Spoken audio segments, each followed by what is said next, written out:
Salud. Ministro, muy buenos días. Gracias por acompañarnos hoy en Caché Noticias y Opinión. Muy buenos días, ¿no? Yo encantado de estar con ustedes en Caché Noticias y poder informar a la ciudadanía sobre temas de salud. En efecto, doctor, ¿cómo está usted? Lo vimos personalmente cuando estuvo acá con nuestra fraterna Huancavilca. Y la, acá todos los días nos llaman, nos escriben y nos dicen, a ver, ¿por qué los medicamentos todavía están escasos en los hospitales del gobierno central? Es más, algunos ya muy finos dicen, ¿cómo se van a gastar tanto dinero en una consulta mientras hace falta los medicamentos en los distintos centros de salud del gobierno? ¿Qué le contesta usted a estos ciudadanos, doctor Roales?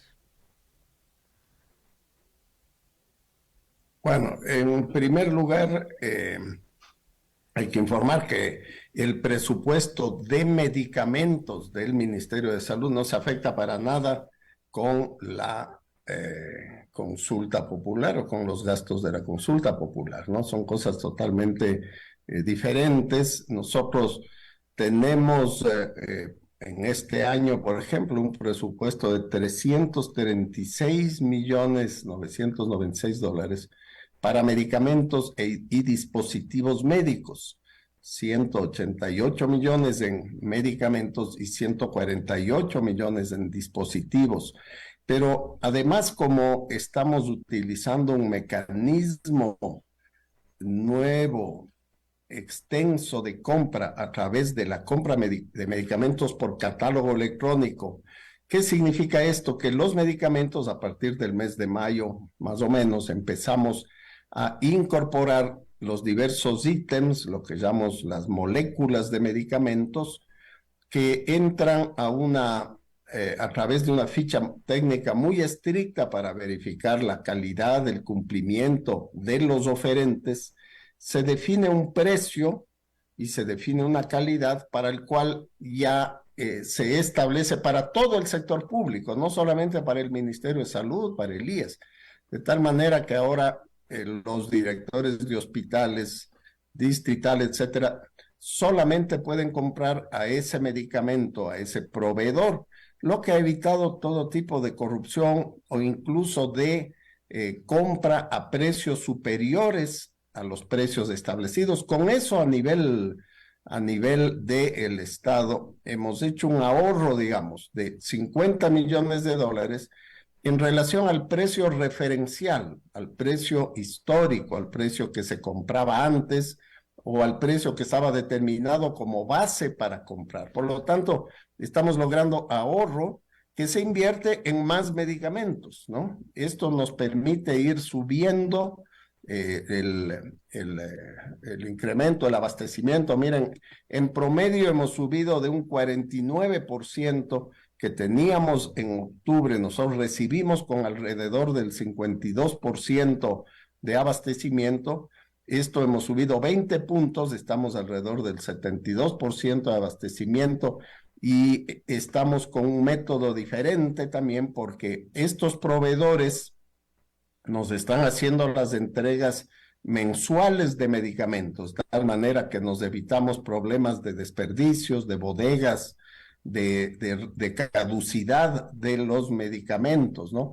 Y una cosa que hay que importar, importante, porque la gente dice, bueno, pero si ya han comprado los medicamentos, ¿por qué en algunos lugares todavía hay falta de algunos medicamentos? Esto se debe a que luego de la pandemia se produjo también un represamiento de las consultas, de las atenciones, de las emergencias y de los egresos, las cirugías. Imagínense que en octubre del 2020 o en septiembre del 2020, digamos, hace 2 años, se atendían 2.300.000 atenciones mensuales en el Ministerio de Salud. En todo el año se atendieron 31 millones de atenciones el 2020. Este año en lo que vamos hasta el mes de noviembre, estamos ya con más de 41 millones de atenciones. Estamos atendiendo ya casi 4 millones de atenciones mensuales. Esas 4 millones de atenciones mensuales tienen en promedio 3 medicamentos, ¿no? Es decir, que tienen que emitirse alrededor de 12 millones de recetas mensuales. Ese incremento de la atención hace que el nivel de medicamentos, que si bien ya ha subido, todavía se mantenga estable. Es decir, casi todo lo que se compra en el mes sale en el mes por la cantidad, por el incremento de la atención. De esas, por ejemplo, cada mes 50,000 son cirugías, cesáreas, egresos. Tenemos mensualmente casi 500,000 emergencias, atenciones de emergencias, y el resto son atenciones de consulta externa. Entonces, tenemos que ir manejando ese equilibrio, no solamente en los pacientes del Ministerio de Salud.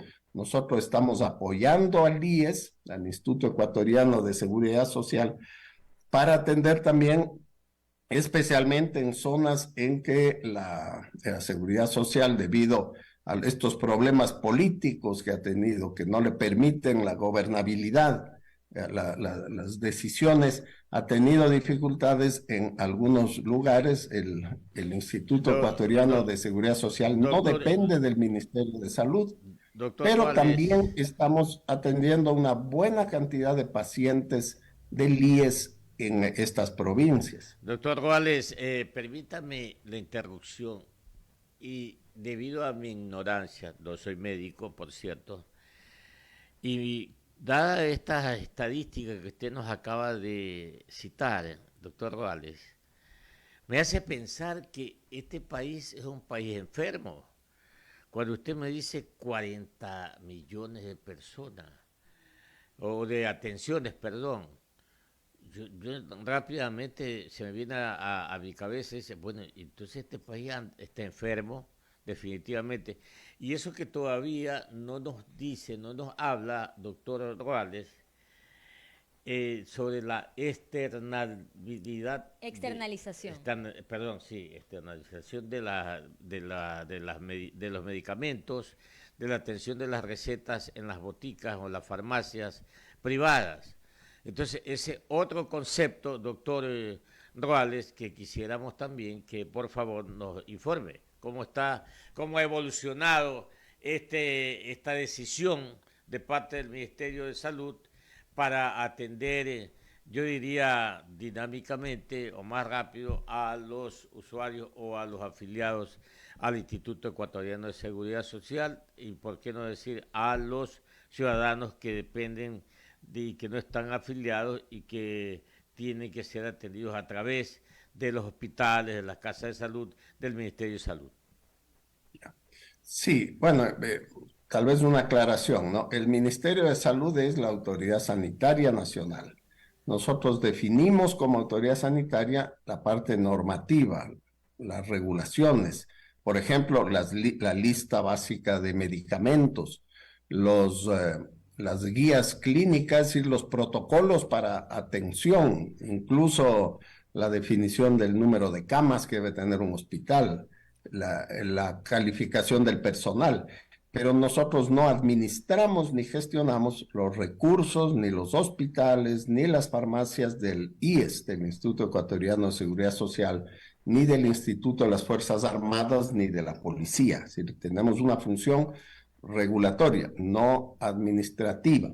Nosotros como ministerio solamente administramos, y puedo dar fe, de la red de servicios del ministerio, es decir, los hospitales y centros de salud públicos que son regentados por el ministerio. En respecto a la primera pregunta, usted dice, bueno, entonces somos una sociedad enferma porque tenemos 40 millones de atenciones.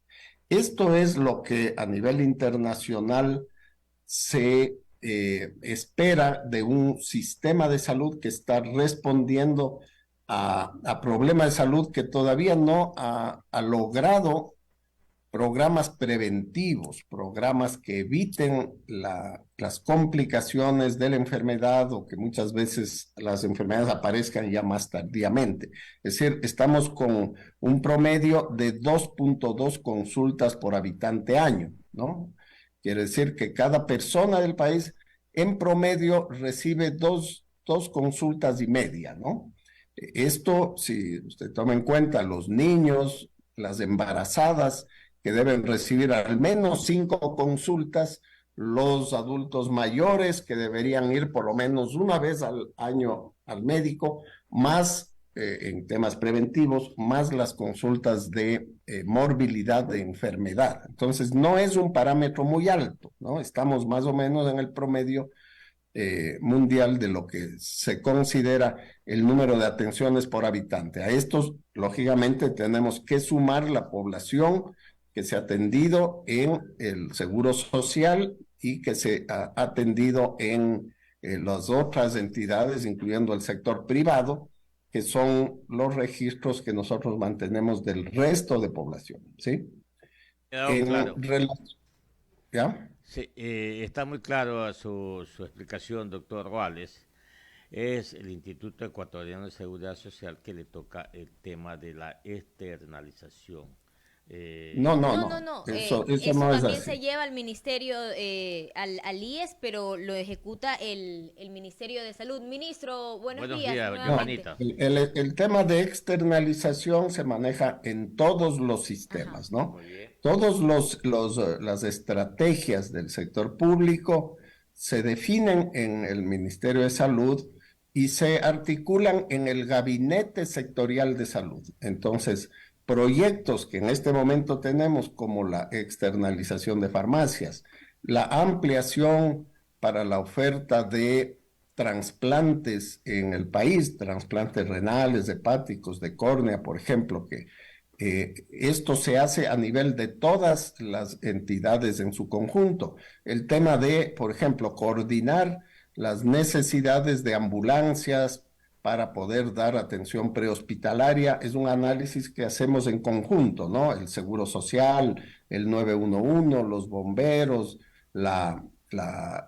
junto con el Ministerio de Salud y todos, y se determinan entonces las necesidades y los lineamientos, ¿no? Entonces, los lineamientos, los proyectos y las políticas de salud las formula el Ministerio de Salud y la Vicepresidencia de la República en un gabinete donde están no solamente las instituciones de salud, sino quienes aportan los recursos, ¿no? El Ministerio de Economía y Finanzas, quienes construyen los hospitales, como el Ministerio de Obras Públicas, o donde está también el servicio de compras públicas, porque es a través del cual se compran los medicamentos. Entonces, los programas, la dotación y la gestión de todo el sistema es una forma articulada y coordinada. Pero luego, cada subsistema, el Ministerio de Salud, el IES, la Sanidad Militar, etcétera, es responsable de la administración de sus fondos y de la atención de sus propios usuarios o pacientes. Precisamente yo le iba a consultar, pero usted lo acaba de decir. El presidente de este gabinete de salud es el señor vicepresidente de la República. Tengo entendido, y usted confírmelo, doctor José Ruales. Sí, en efecto, el presidente del Gabinete de Salud, que tiene esa función de coordinar las políticas públicas de salud a nivel nacional, es el doctor Alfredo Borrero, vicepresidente de la República, ¿no? Y él es el que un poco recibe los avances, los informes. Cada entidad tiene su responsabilidad sobre su población. Y además del Ministerio de Salud, tenemos la responsabilidad de la formulación de los proyectos, las normas, las regulaciones para que esto se lleve adelante. Ministro, desde que inició este plan de medicina cerca, ¿cuántas medicinas, cuántos medicamentos, cuántas recetas electrónicas se han emitido y en cuántos hospitales ya está funcionando? Ya, el plan de medicina cerca está en este momento funcionando ya en 3 fases, ¿no? La primera fase que empezamos como pruebas en los hospitales más complejos, más grandes, que fueron el Abel Gilbert Pontón en Guayaquil, el Eugenio Espejo en Quito, el Hospital de Portoviejo, el Monte Sinaí en Guayaquil, el Pablo Arturo Suárez en Quito y el Vicente Corral Moscoso en Cuenca. En estos primeros hospitales de la fase 1 hemos avanzado ya con más de 140,000 recetas emitidas. Y luego empezamos una fase 2 con hospitales que tienen un poco menos de complejidad, como el Alfredo Noboa Montenegro en Guaranda, el Hospital Guasmo Sur, el León Becerra de Machala, el Liborio Panchana, el Matilde Largo de Prócer en Guayaquil y el Francisco Icaza Bustamante, ¿no? Estos otros tienen ya alrededor de 30,000 y hemos avanzado después a una siguiente fase que estamos avanzando, para lo cual hemos firmado recientemente unos nuevos convenios para ir ajustando el programa en todos los hospitales que entraron y los nuevos, ¿no? Los nuevos, con lo cual terminamos la fase 2 esta semana, son el Hospital Pediátrico Baco Ortiz, el Hospital de Playas, el Hospital Isidro Ayora de Loja, el Hospital Luz Elena Arizmendi, que es la maternidad del sur de Quito, el Hospital de Riobamba y el Teófilo Dávila de Machala. Tenemos dos hospitales que están pendientes, que es el Hospital República del Ecuador en Galápagos y el Hospital Básico de Ceballos en Guayas, que hay una dificultad de tener una farmacia privada que pueda conectarse básicamente por factores de conectividad de Internet, ¿no? Una vez que completamos esto, vamos a terminar la segunda mitad de diciembre y el primer trimestre con 90 hospitales más, que ya son los hospitales básicos y hospitales de menor y centros de salud tipo C. ¿Cómo vamos de acuerdo a lo que avanzamos en el proceso? Finalmente, dado que ya tenemos otros mecanismos por el cual se están abasteciendo los hospitales y se va a entregar las medicinas, el plan Medicina Cerca va a ir complementando, es decir, todas aquellas medicinas que no están en el modelo de catálogo electrónico o que hay en el modelo pero no están disponibles en un hospital, o las medicinas que están fuera de otras formas de compra del ministerio, vamos a seguir entregando a los pacientes de tal manera que se cumple el objetivo de que todas las personas que llegan al hospital a consulta externa, finalmente con cualquier método o combinados, es decir, puede ser que reciba 2 medicamentos en el hospital y el resto le dan las recetas electrónicas para los otros 2 en la farmacia externa, o puede ser que le entreguen todos en el hospital y todos afuera, dependiendo eso de el inventario, la disponibilidad. Lo importante es que todos los pacientes reciban todos los medicamentos. Se han entregado entonces más de 140,000 recetas, usted mencionó, ¿verdad? Así es. Ya, ¿qué había pasado? Porque se había ofrecido también que hospitales del IES y de las Fuerzas Armadas, de la policía, ingresen a este plan de Medicina Cerca, porque ellos todavía no son parte completa de este proyecto. Sí, el IES está trabajando, eso nos han informado en el gabinete, que ellos tienen ya listo el proceso para iniciar, pero tienen ahorita un problema legal, ¿no? Que hay algunos jueces que les han suspendido la gestión de su consejo directivo, ¿sí? Recuerden que estaba en cambio el consejo directivo, tiene una sentencia por las cuales no pueden sesionar, y el consejo directivo del IES es el que aprueba todo el presupuesto, los cambios. Ya habían iniciado incluso con varios medicamentos en el Hospital Carlos Andrade Marín en Quito, pero la sentencia de los jueces por el problema de la designación de los delegados de los trabajadores al consejo directivo está en estas fases judiciales y ellos no pueden tomar decisiones de lo que nos han informado para firmar contratos, para hacer convenios, etcétera, porque tienen que ser aprobados por ese consejo directivo. Es decir, los jueces han paralizado prácticamente el funcionamiento del Instituto Ecuatoriano de Seguridad Social y el tema de salud. En el caso de la sanidad militar y de las Fuerzas Armadas, estamos avanzando mucho, les hemos transferido la tecnología de las recetas electrónicas. Acabamos ayer de firmar un convenio para el Hospital Naval en Guayaquil con el Hospital Francisco Icaza Bustamante. En el Hospital Militar de Quito hemos transferido y en el Hospital de la Policía de Quito y Guayaquil también ya se ha apoyado para el desarrollo tecnológico, que es lo primero que debe garantizar, porque es un sistema electrónico, tanto de la formulación de la receta como el momento de la dispensación en la farmacia, que deben estar conectados y que debe ser automático. ¿Ha garantizado el acceso a medicinas especiales para tratar la influenza, los casos que se compliquen y de COVID-19 luego de este repunte de casos en todo el país?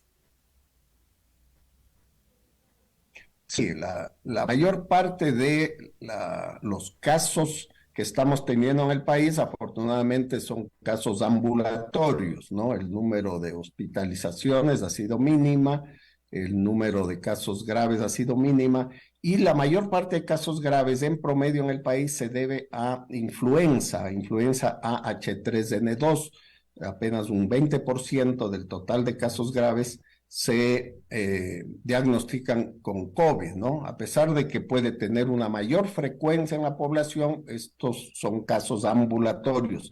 Por lo tanto, sí hemos definido a nivel de todo el sistema del IES, del Ministerio, y hemos recomendado también al sector privado el generar una contingencia para que en los servicios de consulta externa y emergencia se incremente el número de personal, se dote, se movilice los insumos, los medicamentos.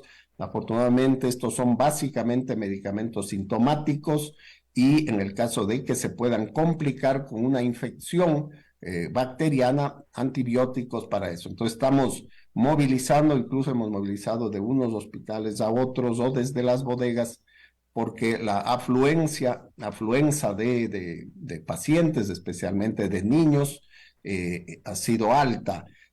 Lo importante aquí es recordar que desde el 1 de noviembre, hace ya más de un mes, advertimos el inicio de la temporada de enfermedades respiratorias y estuvimos motivando, convocando tanto a los niños de 3 meses a 6 años, las embarazadas, los adultos mayores, las personas con comorbilidades a vacunarse con la vacuna de la influenza. La vacuna de la influenza es una vacuna trivalente. Tiene 3 tipos de virus, el AH3N2, que es el que más circula y el que puede hacerse más graves. Tiene la H1N1 y la influenza tipo B. Y ministro, y también estamos viendo ya, estamos en el pico de los contagios, ¿todavía pueden aumentar aún más o ya vamos a observar una disminución? Sí, de acuerdo a lo que hemos observado los años anteriores, hasta el 2019, porque recuerde que el 2021 estuvimos con mascarilla y encerrados, ¿no? Y tuvimos COVID. Hoy tenemos una mezcla, además del virus de la influenza y el virus sincitial respiratorio, tenemos el virus del COVID, así que tenemos 3 virus, ¿no? Sabemos cómo se comportan los de la influenza, más o menos aparecen entre noviembre y marzo. Típicamente lo más fuerte es diciembre y enero, por las fiestas navideñas, las aglomeraciones, las familias están reunidas, y por lo tanto hay que mantenerse con protección, con mascarilla en lo posible. Pero normalmente ocurren picos de 2 o 3 semanas con unas bajas que luego pueden aumentar en picos más pequeños. Estas olas es de esperar desde el mes de diciembre hasta febrero. Nosotros, una vez que analicemos el avance por provincias, cómo está, daremos nuevas instrucciones. Lo importante es que la población recuerde, porque ya nos olvidamos, deja de haber contagio y nos olvidamos que la protección para nosotros, para nuestra familia, para no contaminar al resto de gente, es el uso de la mascarilla. La mascarilla no es solo para nuestra protección, es para protección de nuestra familia, de nuestros compañeros de trabajo, de los compañeritos de la escuela, cuando tenemos síntomas, cuando tenemos o tuvimos síntomas, acabamos de pasar una gripe, todavía podemos contagiar, entonces debemos usar mascarilla, lavarnos las manos, usar alcohol gel. Y esto tiene que ser algo para el futuro, porque no podemos estar cada vez que hay un incremento de infecciones respiratorias, obligando a las personas a recordar que hay que usar la mascarilla cuando hay riesgo, ¿no? 7 de la mañana, 37 minutos, doctor José Ruales, ministro de Salud. En la historia quedó ya grabado. Aquí en Durán inauguró el ministro de Salud, José Ruales, este hospital. En Bahía de Caracas, igual dice la historia. Aquí estuvo el ministro José Ruales, inauguró el hospital aquí en la ciudad de Bahía de Caracas. El presupuesto aprobado ya por el Ministerio de Finanzas, llevado a la Asamblea Nacional, en próximos días va a salir aprobado. ¿Qué porcentaje se ha incrementado para la obra física, para nuevos hospitales o nuevos centros de salud, doctor Ruales, para el año 2023, por ejemplo? Y en el monto total, este presupuesto, ¿en qué porcentaje ha aumentado en relación al del año 2021 y de este mismo año 2022 y de lo que será el año 2023? ¿Cómo estamos ahí? Sí, estamos nosotros avanzando, ¿no? Hay alguna norma constitucional para poder garantizar un monto del Ministerio de Salud y del sector salud, ¿no? El presupuesto, en términos, digamos, teóricos, lo que dice la teoría es que para que un sistema de salud sea equitativo, logre el acceso de la mayor parte de la población, debería tener al menos un 6% de presupuesto público, ¿no?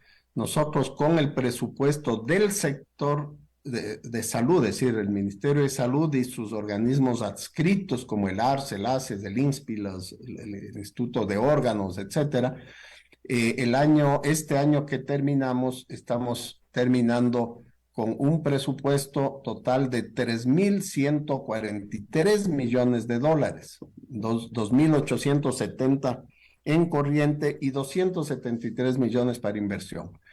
El próximo año vamos a aumentar un 12%. La proforma del 2023 es de 3.570 millones de dólares, con un incremento de 426 millones de dólares. Si bien no hay un incremento en el gasto de inversión, es decir, se mantiene el gasto de inversión, esto se da básicamente porque durante este año nosotros estuvimos pagando facturas atrasadas desde la reconstrucción, especialmente en Manabí, ¿no? Eran gastos que estaban de facturas, de deudas previas, ¿no? Y para este año nosotros tenemos en obra pública, digamos, comparado con el año 2022 al 2023, vamos a pasar con una variación de 5.53%. Hemos pasado el 20% del presupuesto del 2022 al 25.6% en el 2023. Es decir, tenemos un aumento en obra de 5.53% para este año, y eso se va a reflejar no tanto en grandes obras. Sí, vamos a avanzar, estamos entregando, así como en Durán, por partes, ¿no? Para el conocimiento de la población, Durante este mes, el 1 de diciembre, ya incorporamos 370 personas adicionales a Durán y estas ya empiezan a trabajar a partir de esta semana, una vez de que ha terminado su entrenamiento, y empezamos a abrir los servicios quirúrgicos, los de hospitalización, las camas, etcétera. Y la próxima semana, el señor presidente, a pesar de que ya lo pusimos a funcionar, el 4 de diciembre, el señor presidente inaugurará el hospital de Bahía, ¿no? Nosotros primero los ponemos a funcionar y después los ponemos lo estamos inaugurando, ¿no? Recibimos el 30 de este mes y de parte del Ministerio de Obras Públicas el hospital de Manta, y tenemos ya la previsión hasta abril de por fin terminar el hospital de Pedernales. La mayor parte de inversión del próximo año, sin embargo, estamos destinando a rehabilitar, reconstruir, construir, repotenciar y equipar alrededor de 1,720 centros de salud a nivel nacional que han estado en situación de deterioro, ¿no? Tenemos que dar prioridad a la población en las comunidades, en los barrios. Ahí es donde se puede hacer la atención prenatal, la atención de los niños pequeños, hacer las acciones preventivas. Si los centros de salud pequeños tienen un ecógrafo, tienen un equipo adecuado, de laboratorio, por ejemplo, que les estamos dotando, vamos a evitar derivarlos, tener que llegar a los hospitales para temas de salud que se pueden solucionar localmente. Y además complementaremos con la dotación de especialistas y profesionales en los centros de salud. Entonces, este año se va a ver una gran inversión hacia lo que llamamos el primer nivel de atención. Queremos que funcione, que tengan los equipos y que tengan la calidad. Y lógicamente seguiremos con algunos hospitales. Vamos a iniciar el Hospital República del Ecuador en Santa Cruz, en Galápagos, el Hospital Santa Teresita en Santa Rosa, el Hospital de Alausí y algunas ampliaciones en Chunchi, en Pelileo, en Paute, en hospitales en diversas zonas del país. Salud del Ecuador, muchas gracias por estar con nosotros. Una vasta información que obviamente la iremos evaluando el próximo año, Dios mediante, doctora. Un abrazo para usted y gracias por esta atención para Caché Noticias y Opinión. No, muchísimas gracias, siempre a las órdenes para poder estar con ustedes y responder a las inquietudes de información de salud de toda la población. Que tengan un muy buen día y un excelente fin de semana. Igualmente, gracias doctor. Muy bien, 7:44, pidiéndole disculpas al señor doctor Luis Gallegos. Sí. Nos vamos a la pausa.